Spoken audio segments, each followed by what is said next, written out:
हमने अपनी last discussion जो है इसमें सॉल्यूशंस ऑफ द लैप्लासिस इक्वेशन जो है वो ड्राइव किए हैं, और टू डिमेंशनल केस के लिए जो हमारे पास टू डिमेंशनल केस में जो लैप्लासिस इक्वेशन है उसका सॉल्यूशन जो है वो हमने कुछ इस तरह जो है वो in using method of separation of variables में n from 0 to infinity a n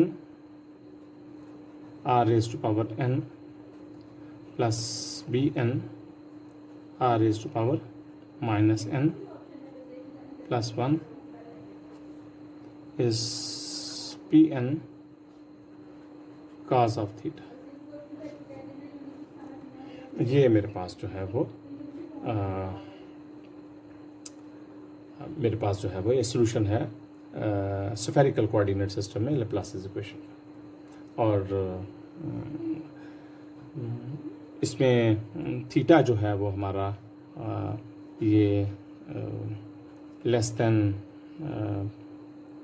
pi greater than equal to 0 जो है ये वेरी कर सकता है, ठीक है। इनके 0 और पाई जो है वो इंक्लूडेड है। आर जो है वो रेडियल डिस्टेंस है। ओके, हम इस सॉल्यूशन को हम अप्लाई करते हैं एक कंडक्टिंग जो है वो सफ़ियर के ऊपर। ओके, प्लीज़ मैं जस्ट अपनी फर्स्ट जो है वो डिस्कशन में एक ये मेरे पास एक प्लेन है जिसमें एक यूनिफॉर्म फील्ड जो है वो एग्जिस्ट करता है। लेट्स अज्यूम के जो मेरे पास फील्ड जो मैंने अप्लाई किया है वो मैं प्लीज़ उस फील्ड को ये मेरे पास यूनिफॉर्म फील्ड है।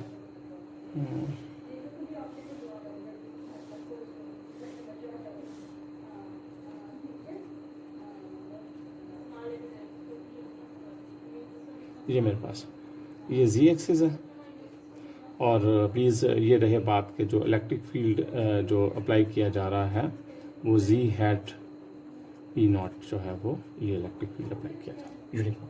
ये इलेक्ट्रिक फील्ड जो है विद रिस्पेक्ट टू पोजीशन जो है वो अपनी वैल्यू चेंज नहीं कर रहा, इसलिए जो है वो मैंने ये एक, मैं प्लीज़ इसको लिख दूँ, applied uniform electric field,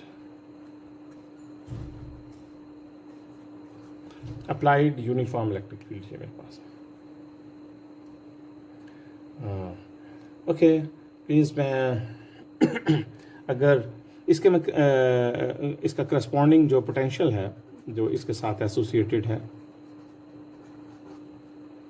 corresponding potential scalar potential V वो क्या है, ये हम पहले हम नहीं, कभी हमारे पास इस में सिर्फ एक यूनिफॉर्म इलेक्ट्रिक फील्ड है तो मैं इलेक्ट्रिक फील्ड E जो है इसको रिलेट कर सकता हूँ पोटेंशियल के साथ थ्रू दिस एक्सप्रेशन।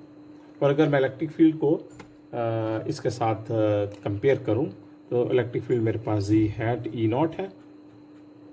तो अगर मैं दोनों तरफ चीज़ें कंपेयर करूँ तो इसका मतलब है कि यहाँ पर मुझे जो डेल V है नेबुला जो है सिर्फ मुझे पार्शियल बाय पार्शियल Z जो है और Z हैट वो बाकियों की ज़रूरत नहीं है, ठीक है। तो सो दिस इम्प्लाइज कि जो V है वो मेरे पास माइनस Z और ई नॉट, ये अगर ये पोटेंशियल होगा और इस पोटेंशियल को इसमें सब्स्टिट्यूट किया जाएगा तो यही इलेक्ट्रिक फील्ड मुझे देगा। ओके, अब मैं प्लीज़ इस जो यूनिफॉर्म इलेक्ट्रिक फील्ड में मैं थीटा कोऑर्डिनेट और आर कोऑर्डिनेट जो है वो ये मेरे पास रेडियल डिस्टेंस आर है, ये मेरे पास थीटा एंगल है। तो मैं अगर इस आर का इसके ऊपर प्रोजेक्शन लूँ तो मुझे यहाँ से पता चलेगा कि Z जो है ये basically R cause of angle theta है। तो इन पोलर कोऑर्डिनेट मुझे ये पता चला कि जो पोटेंशियल है वो basically minus E naught R cosine of theta. Okay, या मैं प्लीज यहाँ अप्लाइड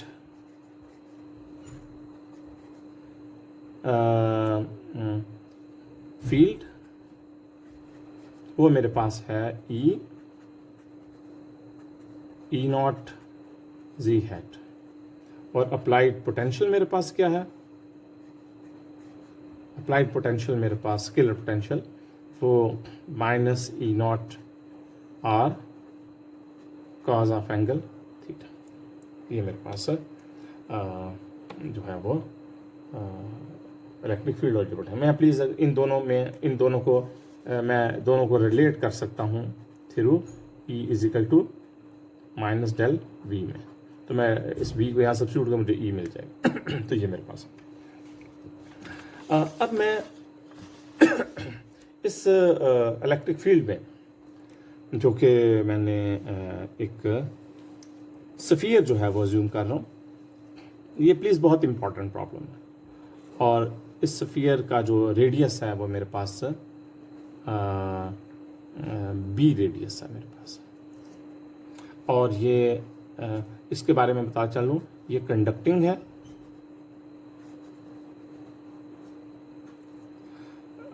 दूसरी बात है इनिशियली अनचार्ज,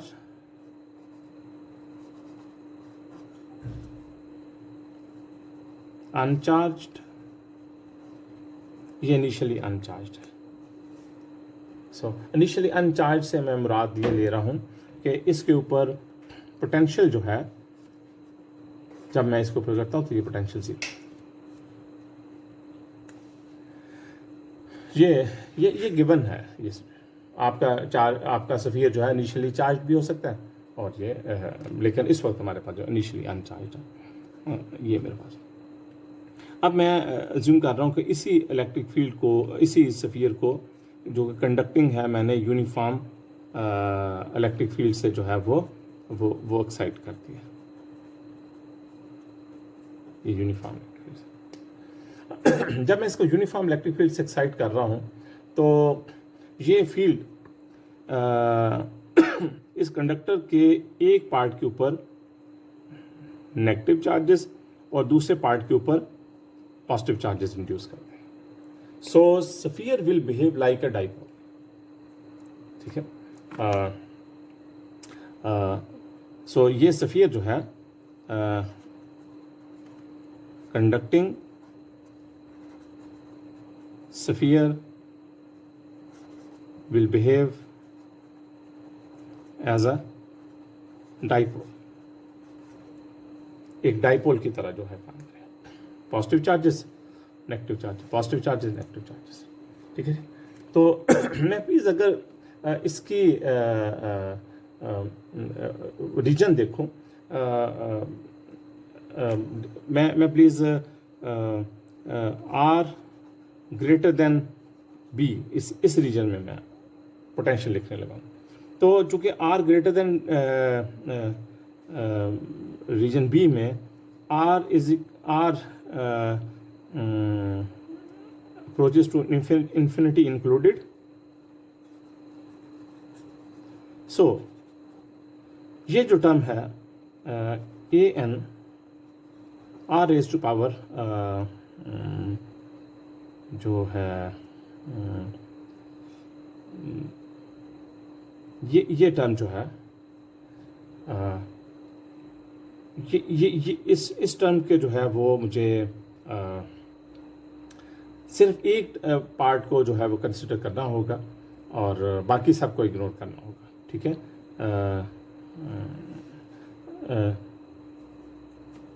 नीड्स अटेंशन, हम जस्ट इस अटेंशन से मुराद क्या ले रहे हैं। मैं प्लीज़ अपनी इस सोल्यूशन को दोबारा लिख रहा हूँ। जो मेरे पास v है, जो सोल्यूशन मैंने जनरल सोल्यूशन जो मैंने ड्राइव किया हुआ है, मैं इस सोल्यूशन को अगर लिखूँ तो ये सोल्यूशन जो है वो मेरे पास n इजिकल टू ज़ीरो को अगर मैं टर्म को लिखूँ तो n इजिकल टू ज़ीरो जो है ये मेरे पास a0 r raised to power 0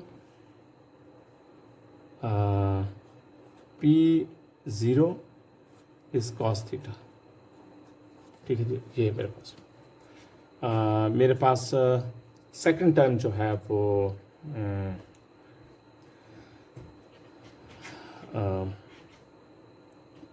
A1 R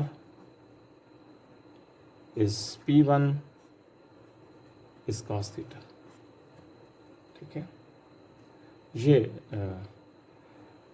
okay, third term जो है वो मेरे पास A2 is R2 P2 is cos theta. मैंने पहली तीन टर्म्स जो हैं वो लिखी हैं और उसके बाद मैं सेकंड टर्म की एक्सपेंशन जो है वो लिखने लगा। सेकंड टर्म जो है वो उसमें वो मेरे पास, मैं प्लीज़ उसको n from 0 to infinity is Bn r raised to power n plus 1 is Pn cos theta। Please just मैं बताता चलूँ कि मैं तमाम टर्म्स को इग्नोर कर रहा हूँ, इसमें मैं सिर्फ इस टर्म को रिटेन कर रहा हूँ। उसकी वजह यह है कि प्लीज़ अगर नोट करें आप कि A1 R P1 cos theta, और इसको इस तरह भी लिखा जा सकता है A1 R cos थीटा, क्योंकि आप जानते हैं कि P1 cos थीटा वही होगा जो cos थीटा है। ये मेरे पास आ गया, ठीक है। और बाकी सारी टर्म्स को मैं इग्नोर कर रहा हूँ। उसकी वजह यह है कि इस टर्म को क्यों रिटेन किया जा रहा है, ठीक है। उसकी वजह कि ये आपका applied field retaining because it produces applied field, applied tension.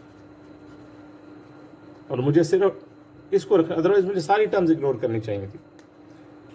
लेकिन चूंकि ये मैं टोटल पोटेंशियल ये लिख रहा हूँ तो टोटल में अप्लाइड होगा, तो ये जैसे इसको अप्लाइड को केयर करने के लिए ये रखा है। बाकी सारी टर्म्स मैंने इग्नोर कर दिया। सो दिस मीन्स यहाँ से मुझे पता चल रहा है कि A0 is A2 is A3 and so all of them 0 and A1 is equal to minus E0। तो प्लीज़ मैं इस वजह से मैं जो पोटेंशियल जो ऊपर लिखा हुआ है, अब मैं इस पोटेंशियल को इस तरह लिख सकता हूँ VR of theta minus E0 R cos of theta plus summation n from 0 to infinity is Bn r raised to power minus n plus 1 is Pn of cos theta। ये मेरे पास मैंने जो इसका जो ये जो सोल्यूशन मैंने नीचे ड्राइव किया था, मैंने इसकी सिर्फ पहले वाले सिर्फ एक टर्म जो है ना, सीरीज की एक टर्म जो है रिटेन की, और दूसरे वाले की मैं सारी की सारी रिटेन की। अब प्लीज़ हम इसको देखते हैं कि हमारे पास इसमें हम जो है V ऑफ R थीटा, मैं प्लीज़ अगर इसको इस तरह लिखूं minus E0 R is cos theta. अब प्लीज़ अगर मैं इन टर्म्स को एक्सपेंड करूं n इज इक्वल टू 0, ठीक है, इसमें कोई अननोन नहीं है। B0 R raised to power minus 1, तो ये साथ P0 1 हो जाएगा plus B1 R raised to power minus 2 is cos theta, और फिर ये plus B2 R raised to power minus 3 is P2 of cos theta and so on। Okay, मैं please चूँकि ये मेरे पास अप्लाइड है और सफ़ियर एक डाइपोल की तरह बिहेव कर रहा है, ये जो मेरे पास टर्म है फर्स्ट टर्म, ये टर्म उस वक्त अपीयर होती है व्हेन देयर इज मोनोपोल, और हमारे पास तो मोनोपोल है कोई नहीं, इसलिए this implies B0 is equal to 0। ये टर्म जो है ये उस वक्त अपीयर होती है व्हेन डाइपोल का इसका this means B1 is not equal to 0। और मैं प्लीज़ यहाँ से इसको देखते हुए ये कर रहा हूँ कि B0, B2, B3 and this is equal to 0 and B1 is not equal to 0। इसका भी हमें पता नहीं है। B0 को मैंने 0 क्यों लिया, क्योंकि कोई मोनोपोल टर्म नहीं है।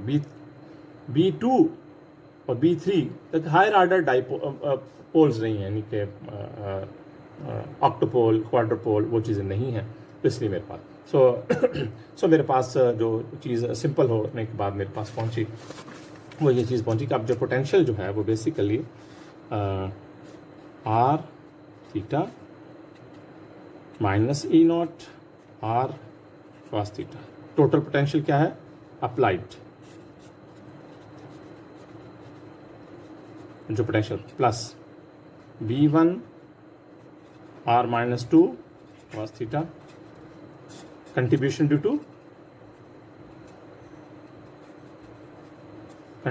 to R dipole। दो ही तो चीज़ें हैं सफ़ियर में, एक तो आपने अप्लाई किया है और जब सफ़ियर के साथ उसे इंटरेक्ट किया तो सफ़ियर ने एज ए डाइपोल बिहेव करना शुरू कर ओके। हमने इस डिस्कशन में जो है अब हमारे पास B1 is unknown quantity is unknown. अब इस अननोन को जो है वो हमें डिटरमिन करना है और इस अननोन को डिटरमिन करने के लिए बाउंड्री कंडीशन यूज करते हैं। बाउंड्री कंडीशन क्या है, तो हमने कहा था कि जब हम सफ़ियर के ऊपर चले जाएंगे तो पोटेंशियल 0 होगा, तो minus E naught B cos theta plus B1 B minus 2 is cos theta, तो B1 हमारे पास क्या आ जाएगा, कोसाइन थीटा ख़त्म हो जाएगा और ये आ जाएगा ई नॉट बी क्यूब और B of R theta minus E naught R cos theta plus E naught B cube divided by R square is cos theta. ये हमारे पास जो है वो हमारे पास आ जाए, तो ये हमने सोल्यूशन ऑब्टेन कर लिया। प्लीज़ अगर आप इस सोल्यूशन की प्रॉपर्टीज़ देखें कि अगर मैं सफ़ियर को गायब कर दूँ, ठीक है, मैं प्लीज़ अगर इसको देखूँ, अब इस सोल्यूशन की प्रॉपर्टीज़ को हम वन बाय वन डिस्कस करते हैं। तो if B goes to 0 means कि no sphere, so जो पोटेंशियल मेरे पास आ रहा है वो मेरे पास minus E naught R cos theta, जो पोटेंशियल मैंने अप्लाई किया मुझे वही मिल रहा है। और जब मैं आर इजिकल टू बी पे जा रहा हूँ, यानी कि सरफेस ऑफ द स्फीयर पे जा रहा हूँ,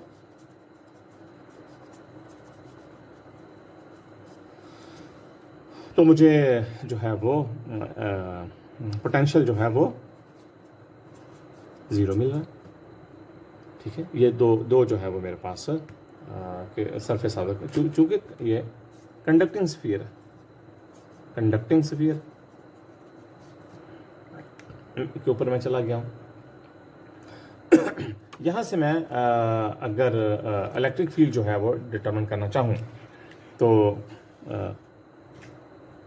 मेरे पास इलेक्ट्रिक फील्ड जो है वो माइनस डेल वी से ऑब्टेन किया जा सकता है, और डेल वी क्या है, minus partial by partial R, अब वी आर हैट ये रेडियल कंपोनेंट हो जाएगा, and minus 1 R partial by partial theta, theta hat is B. ये मेरे पास है, ठीक है। तो ये मैं प्लीज़ अगर पोटेंशियल को यहाँ सब्स्टिट्यूट करूँ तो मुझे जो मुझे चीज़ मिल जाएगी वो E naught is 1 + 2 B by R cube cosine of theta. ये मेरे पास है इलेक्ट्रिक फील्ड का रेडियल कंपोनेंट है। और जो है मेरे पास E naught 1 minus B over R is cube sine of theta is theta hat. ये मेरे पास दो इलेक्ट्रिक फील्ड के दो कंपोनेंट्स आ रहे हैं। प्लीज़ आप ये एक कंपोनेंट ये है, ये नॉर्मल कंपोनेंट है,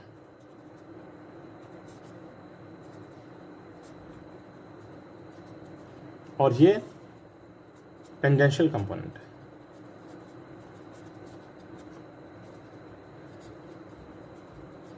अगर आप इस टेंजेंशियल कंपोनेंट को देखें तो मैं r is equal to B substitute कर दूं, this goes to zero. v of theta जो है ना, sorry e of theta goes to zero. A tangential component of electric field at the surface of the conductor becomes zero, और वो zero हो रहा है। जबकि आप इसको देखें E R B theta is not equal to zero. Normal component of electric field जो है वो इसके सरफेस के ऊपर जीरो नहीं होता। और लेकिन normal component of the electric field जो है वो आप इसको यूज़ कर सकते हैं to determine the surface charge density. ये can give surface charge density के कंडक्टर के सरफेस के ऊपर वो क्या इंड्यूस क्या होगा सरफेस चार्ज डेंसिटी। तो मैं प्लीज़ इसको epsilon naught E R at B surface of the sphere, ये डी बन गया, normal component of the D. ये आपके पास वो जो आपके पास सरफेस चार्ज डेंसिटी जो इंड्यूस हुई है वो आपको प्रोवाइड कर देगा। मैं इसमें प्लीज़ ये सब्स्टिट्यूट करता हूँ, बी को जब मैं आर को बी करूँगा तो कैंसिल आउट हो जाएगा, तो ये मेरे पास आ जाएगा this 3 epsilon not cosine theta. ये आपके पास सरफेस चार्ज डेंसिटी जो है वो जो है ना वो अपीयर होगी। प्लीज़ अगर आप इस सरफेस चार्ज डेंसिटी को देखें तो हमने इस सरफेस चार्ज डेंसिटी को हमने कहा था कि हमारा जो स्फीयर है इसके यहाँ पर पॉजिटिव चार्ज है, यहाँ पर नेगेटिव चार्ज है, तो इधर कोई चार्ज नहीं है। तो यहाँ से आप देख सकते हैं theta is equal to pi by 2 पे surface charge density becomes equal to zero. ठीक है, तो ये हमें हमने जो ये जो सेकंड पार्ट्स हैं इसके दोनों, प्लीज़ मैं अगर इस पार्ट की बात करूँ, ये वाला पार्ट ये पार्ट जो है due to presence of the sphere जो इलेक्ट्रिक फील्ड के कंपोनेंट्स में जो कंट्रीब्यूशन है, ये पहले वाले जो पार्ट है ये ड्यू टू अप्लाइड जो है वो फील्ड है। ओके, अब हमने जो पोटेंशियल जो हमने डिराइव किया था, जस्ट हम उसको रिकन्सिडर जो है वो करते हैं कि हमारा जो हमने अपनी लास्ट डिस्कशन में पोटेंशियल ड्यू टू डाइपोल वो हमने ड्राइव किया था। मैं प्लीज़ इसको जस्ट दोबारा लिख रहा हूँ, और ये हमारे पास प्लस चार्ज है, ये हमारे पास नेगेटिव चार्ज है Q, और इनके दरमियान L डिस्टेंस है, तो ये मेरे पास Z एक्सिस है। तो पोटेंशियल जो है वो हमारे पास ये हमने कुछ 4 pi epsilon not R square, तो डाइपोल का जो पोटेंशियल होता है उसका ये बिहेवियर है। अब मैं प्लीज़ यहाँ जो हमने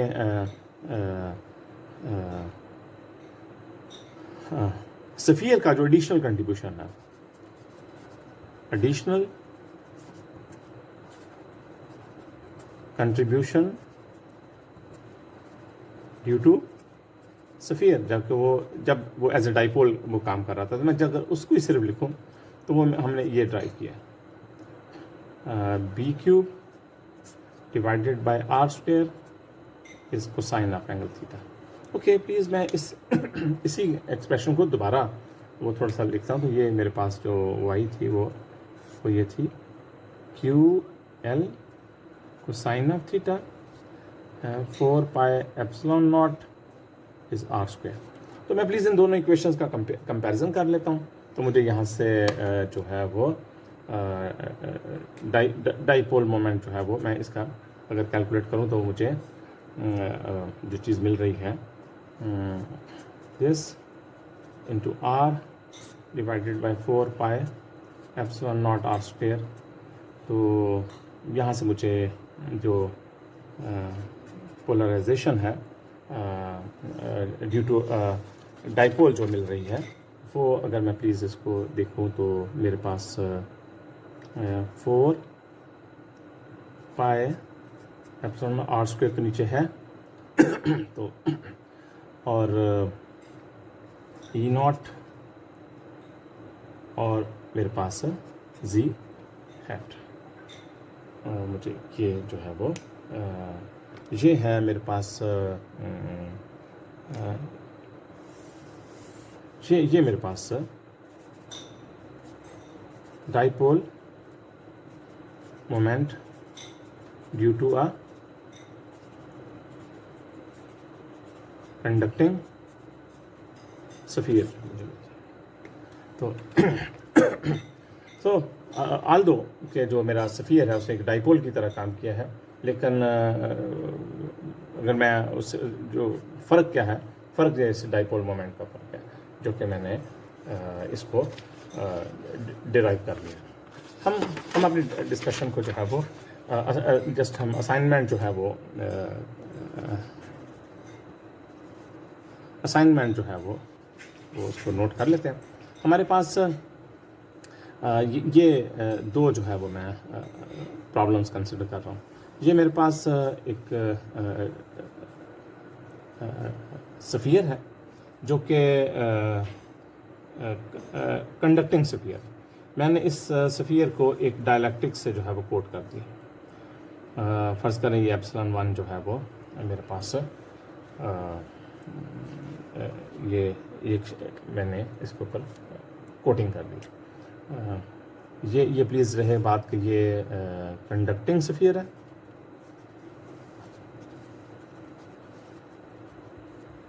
ये जो है डायलैक्ट्रिक कोटिंग है।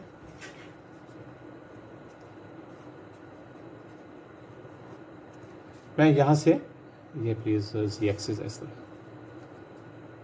और मैं यहाँ से एक यूनिफॉर्म फील्ड जो है वो एक्साइट कर रहा हूँ। E is equal to E naught z hat. मैंने यहाँ पर जो टोटल पोटेंशियल है, टोटल फील्ड है और इसका डाइपोल मोमेंट जो है वो क्या है वो डिटरमिन करना है।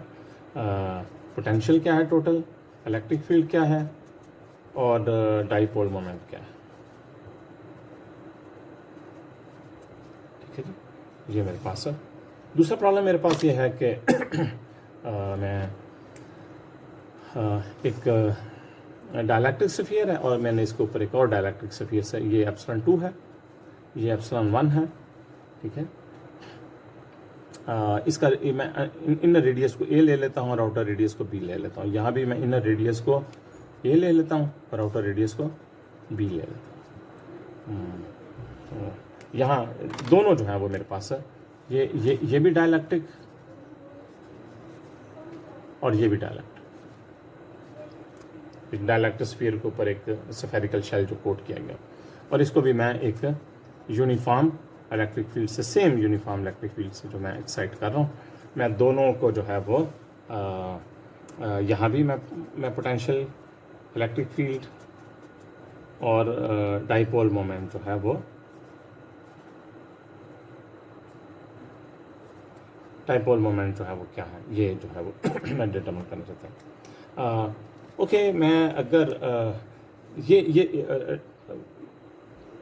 तीन चीज़ें जो पहली, दूसरी, तीसरी, पहली, दूसरी और तीसरी, ये चीज़ें जो है। और एक चीज़ मैंने और शो करनी है कि जब मैं एप्सिलॉन 2 को अप्रोचेस टू इन्फिनिटी ले लेता हूँ,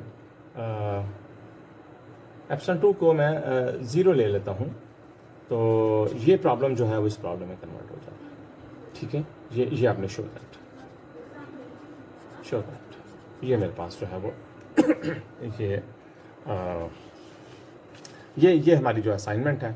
नेक्स्ट वीक में जब हम मिलें तो हम इस असाइनमेंट को जो है वो आपसे रिसीव करें। Thank you very much.